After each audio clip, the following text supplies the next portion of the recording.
I thought I'd take a bit of time to respond to something that happened in the media today, in the aftermath of James Damore's Google memo and all the coverage it's received.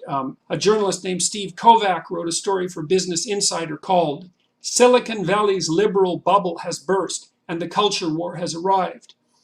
In that article, which discussed the memo, he characterized myself and Stefan Molyneux, a well-known YouTube personality, as far right. What his article said specifically was that, and I quote, "YouTube, which is ironically owned by Google and has become a hotspot for right-wing vloggers, was the outlet of choice for Damore himself. His first public interviews were to Stefan Molyneux and Jordan B. Peterson, far-right figures who have built up large followings on the video site." And I felt that that was inappropriate, let's say, to say the least. And so I tweeted that and emailed him and said that that was a mischaracterization and asked him to justify his claims. And so what I'm going to do is to read our email exchange to you, okay? And you can draw your own conclusions from it. So the first email, this is my email. I said, "Dear Mr. Kovac, you called me a far-right figure in press. You don't have one iota of proof for that statement, and it is patently untrue. I've been lecturing, for example, about the dangers of National Socialist ideology for decades. Find a single thing I've said that places me on the far right. In the absence of a smoking pistol, is that grounds for a lawsuit for defamation of character? Inquiring minds want to know. If you want to talk, I'm open to it. But you should watch your words. I'm seriously unhappy about your careless and false characterization. Watch this, for example, and see if it's far right." And I linked to a YouTube video of a lecture I gave on the temperamental basis of right-wing belief. And so then Steve responded, and he said, "How would you prefer to be characterized?" And then he said, "Just saw your tweets. Please let me know what you would prefer." And so I said, "I would prefer the truth. I would prefer that journalists such as yourself use absolute precision of language. It's not up to me to tell you what that is. It's up to you, given your choice of profession. And this is no laughing matter, Mr. Kovac, as you seem to imply, with, quote, 'Please let me know what you prefer,' end quote. I've been fighting an intellectual war against radicals on the right and left for 3 decades. I have a very clear and public track record with regards to my attitude to the far right. I spent a lot of time and effort, for example, in my first book, Maps of Meaning, outlining the psychopathology of National Socialists, and have made my opposition to such things known in a manner both public and widely distributed. The fact that I'm equally unhappy with the gulag-type leftists generally ignored by the modern postmodernists does not make me far right. I'm seriously unhappy about being carelessly lumped in with people I despise and have spent my life fighting." He wrote back and said, "Thank you for your response. So the article is truthful and accurate. How would you like to be characterized?" I said very clearly, "You mischaracterized me as far right. On what grounds whatsoever can you make that claim? And having made it, it is your responsibility to either justify the characterization with some investigation or to withdraw it and apologize. Politically, I'm a classic British liberal. Temperamentally, I'm high in openness, which tilts me to the left, although I am also conscientious, which tilts me to the right. Philosophically, I am an individualist, not a collectivist of the right or the left. Metaphysically, I'm an American pragmatist who has been strongly influenced by the psychoanalytic and clinical thinking of Freud, Jung, and the psychotherapists who have followed in their wake. There is simply nothing I have said or done that makes me far right. Quite the contrary, I've warned thousands of students over the course of 3 decades that the spirit of Auschwitz concentration camp guards dwells in their heart, and that they should do everything in their power to recognize its existence and overcome it.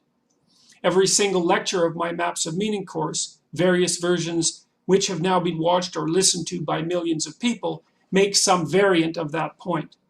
I've also produced a series of individual self-development programs now used by thousands of people to strengthen themselves as individuals, determine their proper and honorable destinies, and live productive, meaningful lives.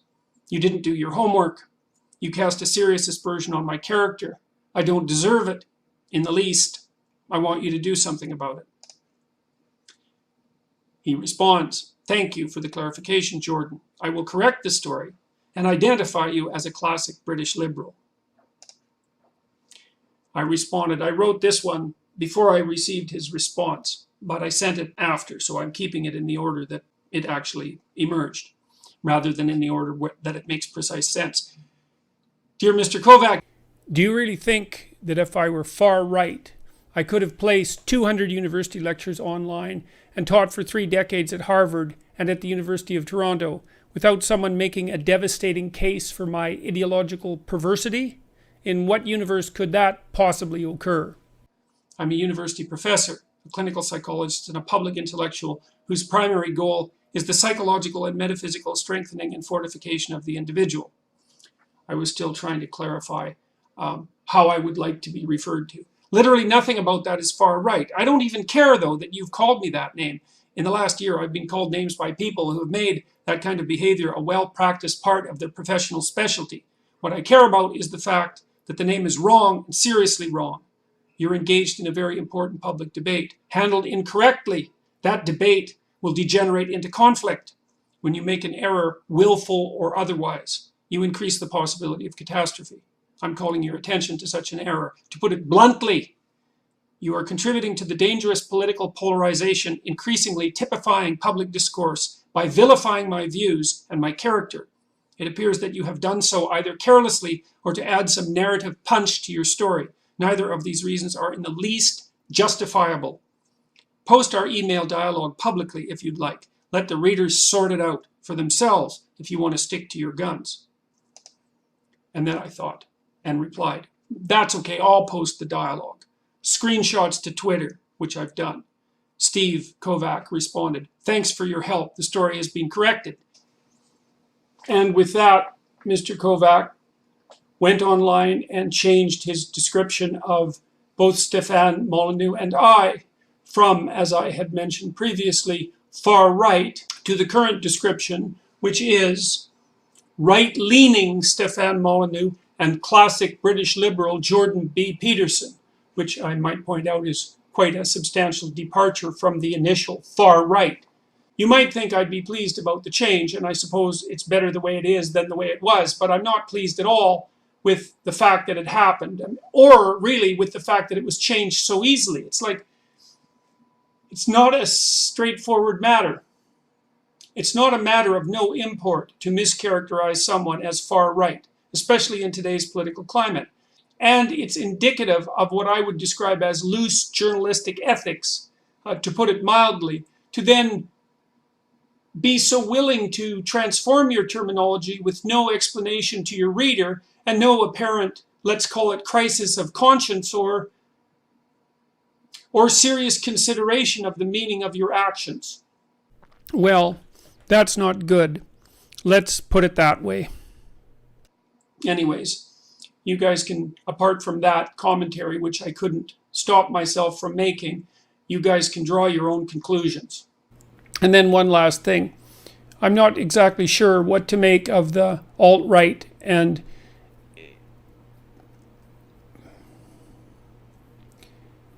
then one last thing. I'm not sure what.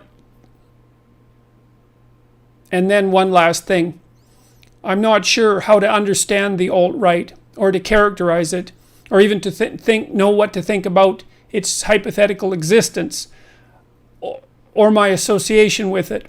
But I can tell you that I'm not in favor of people banding together in ideological groups, and instead would much rather see people live fundamentally productive and meaningful and honest individual lives, and in that manner be a light unto their neighbors, so to speak, to show the way to live in the world without undue ideological possession and to move forward things productively in that manner. I don't know of any pathway forward through this increasingly polarized political landscape that we find ourselves in that isn't absolutely rife with the possibility of conflict. And if I haven't made that clear so far, I would certainly like to make it clear now.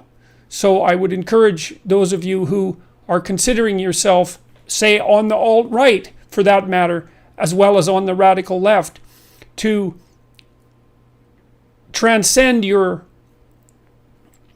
dangerous and impersonal ideological identification and start to live as true individuals in the world. That's what I think, and I hope that I've been communicating that, and if I haven't, well, I apologize, because that's what I've been trying to do.